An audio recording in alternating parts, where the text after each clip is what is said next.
give one more little speech.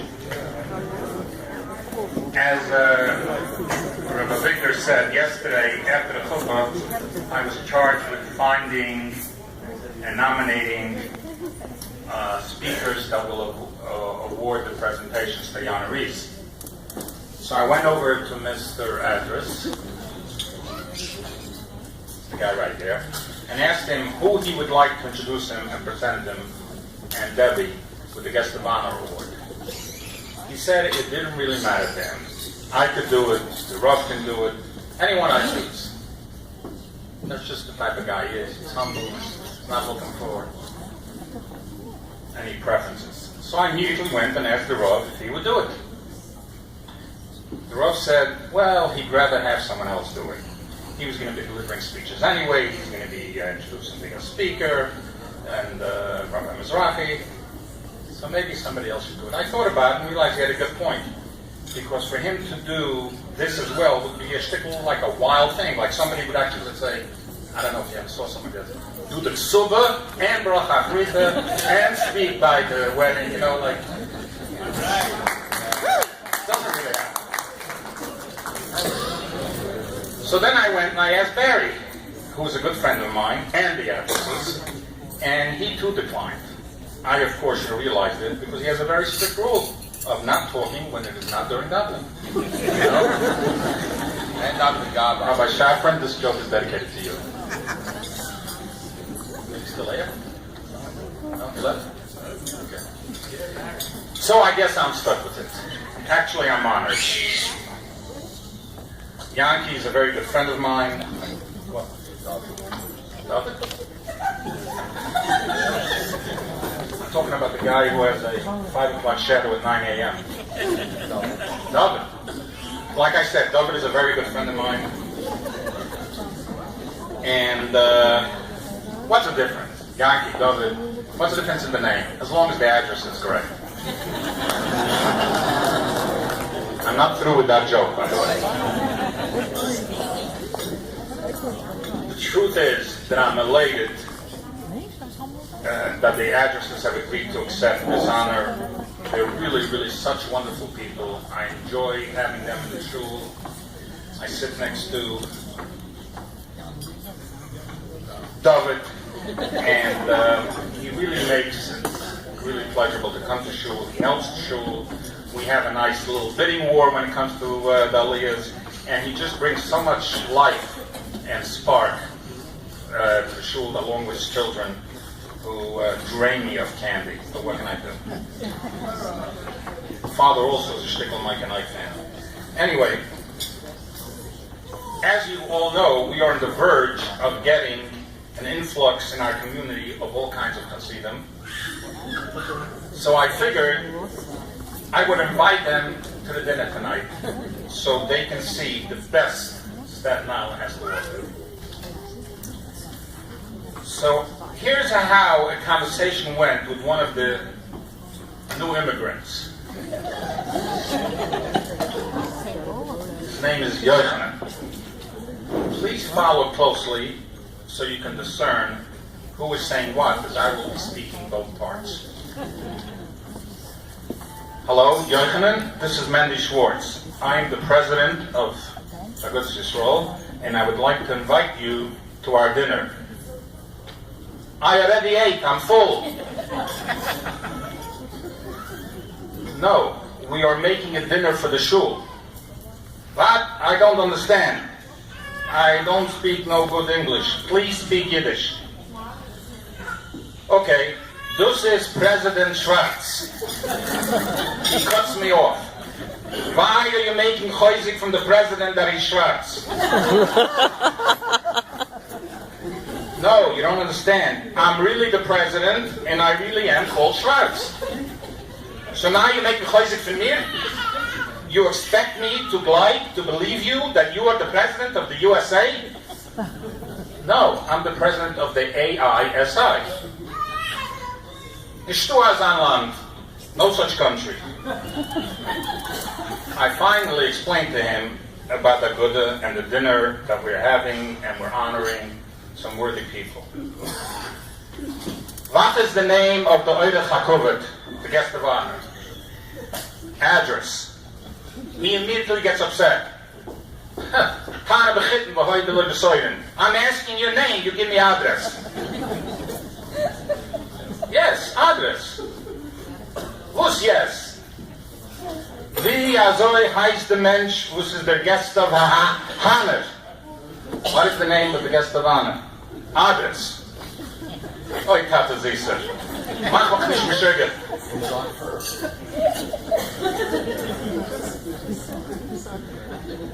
Please, Abrachmonis. Hat a Numen? Yeah, hat a Numen. Wus? Address. Please. Chod nicht kan koich. Wus is an Adress? Welchen Street wohnt on? President. Gewalt. Jetzt is the president? You change president like the young Israel? No, wohnt of President Street. Welchen President? Washington? Trump? Trump is nicht gewesen a president. Don't you know any other presidents? Sure, ich kenne the klickste president in der Welt. Sein Numen ist gemacht wie mein Numen Yochanann. Geheißen Yochanann. So I tell him, couldn't call geheißen Buchanan. And I ask him, was is the klickste Mensch? Why is he the smartest? Is der einzige Präsident, so keinem nicht Chassene gehabt. I had no idea, I googled it. He's right. You can look it up and you won't find a marriage certificate for him. So I tell him, no big deal.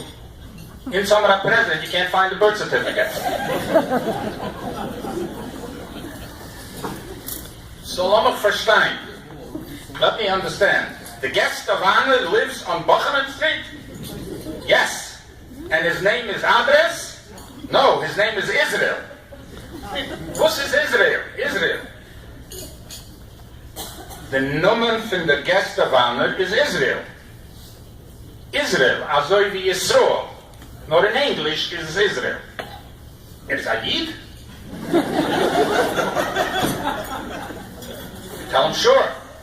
Verwusst is sein Nomen Israel. Nicht Pusher, Yisroel. I tell him, is nicht a Pusher to Yid. Is a Satmarer. He tells me, don't start politics with me. Man spot the Kosmeir is an Strammel. For those that you don't know, Garrett's wears politics, okay. I tell him, all I'm saying to you, Mr. Yochanann, he's a good guy. Goy? So gemeint is a Yid. Nicht Goy, guy. Is a tired Yid. So Yochanann says, Nasser Linyonaini, wie azoi is the address, wie azoi is address geworden president. Is nicht president, ich bin president. Address is one of the guests of honor. So let me verstehen. In Ibrachazeren. Sie do zwei Gäste of honors. Beide sind Jiden. Einer heißt Yisroel und wohnt auf Yochanann-Gas. Und einer heißt Address und wohnt auf Stam, President.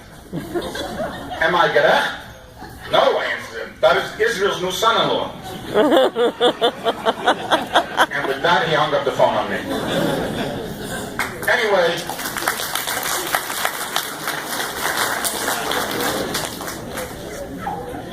Anyway, Baruch Hashem, we have a beautiful turnout without the impending neighbors.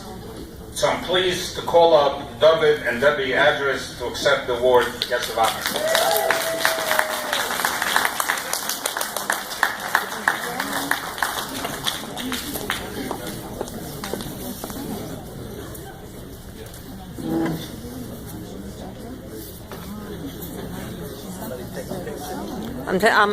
I'm videoing.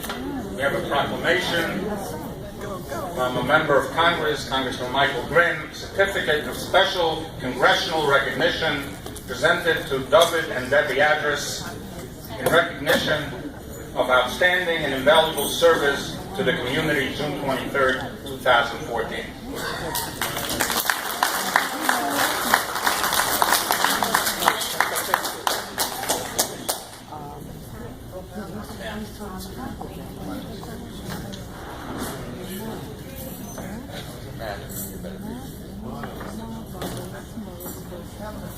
Don't leave yet? Good job, Pam. Another one. Wait, why? I'm taking. We have also a beautiful crystal etched jade award presented to David and Debbie Adras, guests of honor in recognition of your continued support and commitment to our shul and the community at large.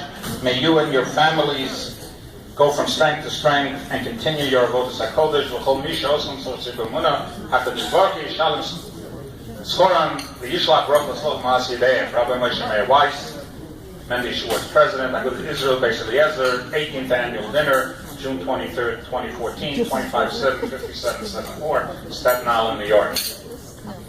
And now I have the pleasure, picture time, okay? And now we have the pleasure of hearing from our guest of honor. He told me he'll be speaking for what? Very little, less than an hour, right? Less than an hour, okay. We'd like to acknowledge the presence of Yehuda Leitalik, who was a mysterious nefesh to come because I know he attended the Reisha dinner tonight as well. Thank you very much for joining us. Also, Rabbi Ettinger, Rabbi Wiener was here as well from Yeshivas Chavetz Chaim, and a special welcome also to Saba and Mami. Thank you for joining us as well.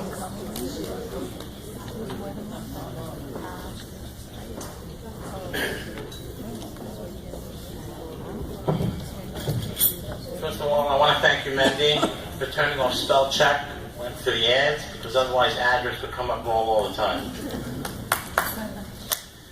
All right, B'shus, Rabbanim, family, friends.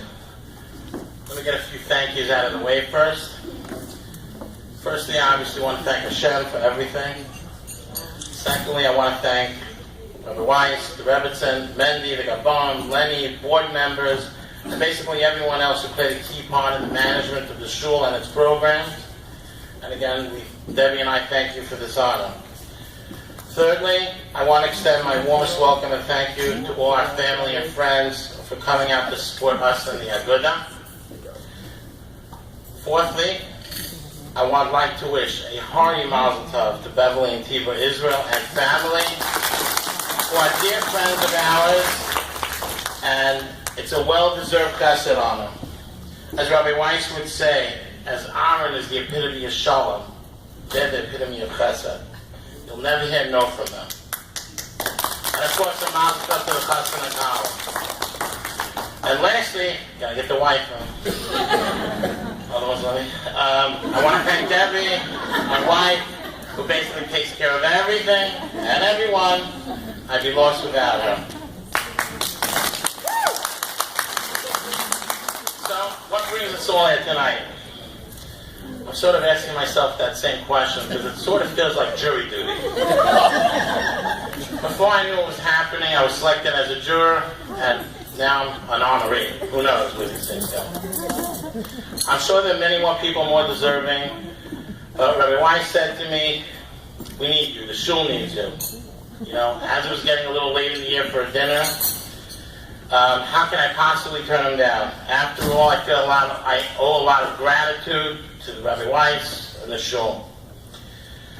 Also, given the fact that a shul was a little bit like, well, is a lot like a Beis HaMikdash, how can I possibly turn down such a mitzvah? David HaMelech wanted nothing more than build the Beis HaMikdash, and when Hashem instructed him that he couldn't build it, but his son Shlomo would build it, but David HaMelech did everything he could to prepare for the Beis HaMikdash, how can I say no to the shul?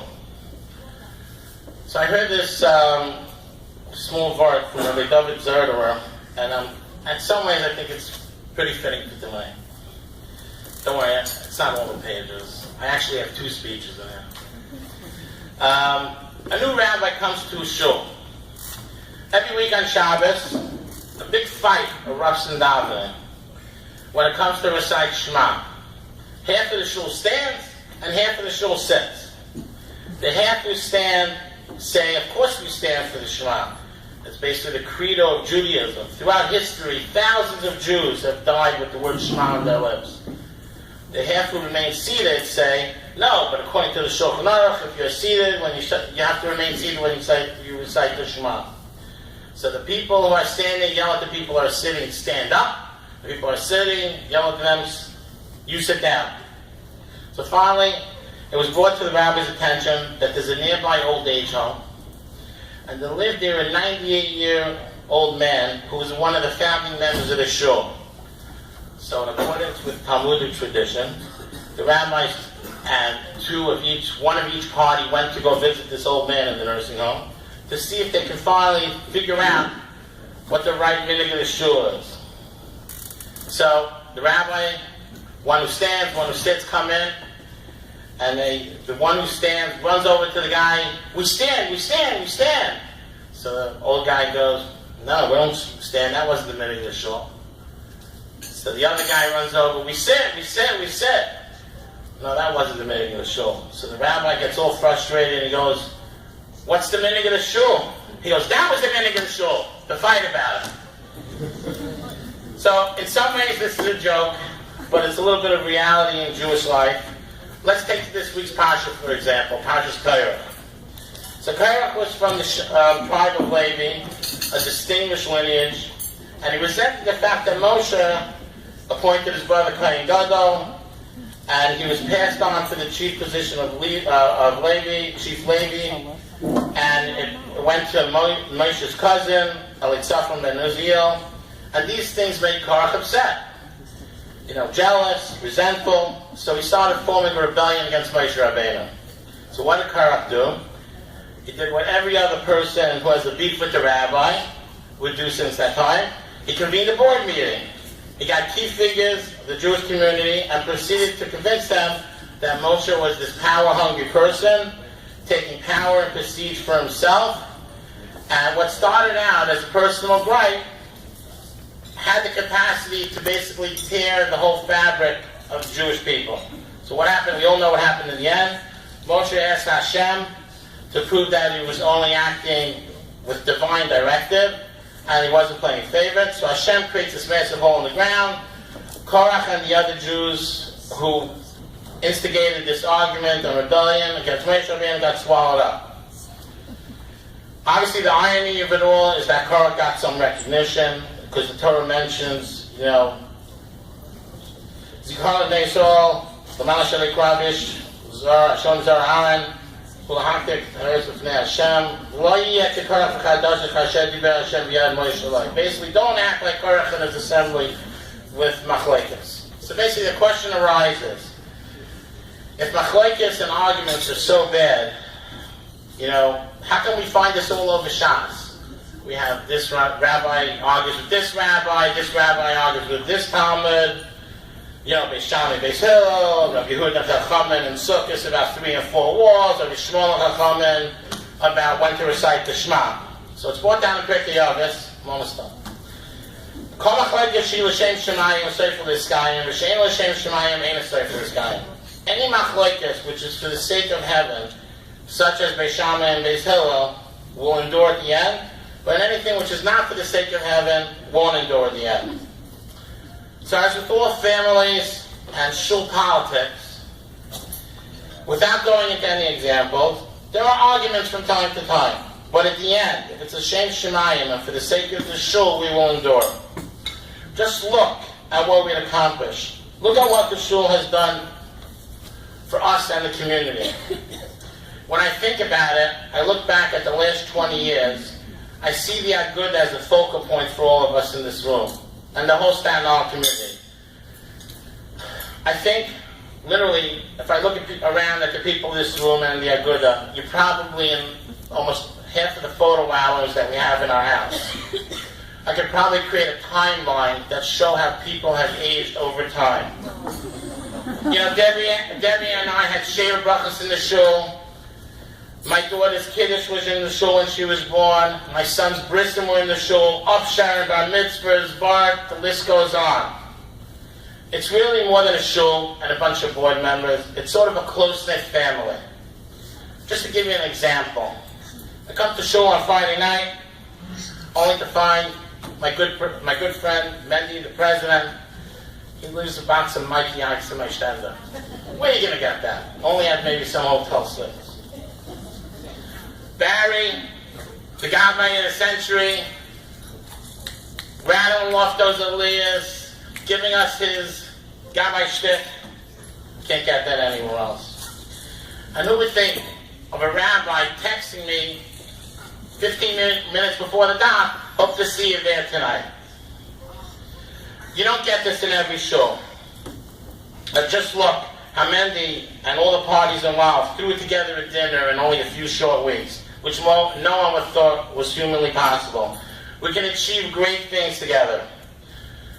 And lastly, I just want to say a quick something to the Chassan and Kala, since it is a part share about this. You may have arguments from time to time, but never go to sleep angry, and may you reserve to build the bias, never be soft.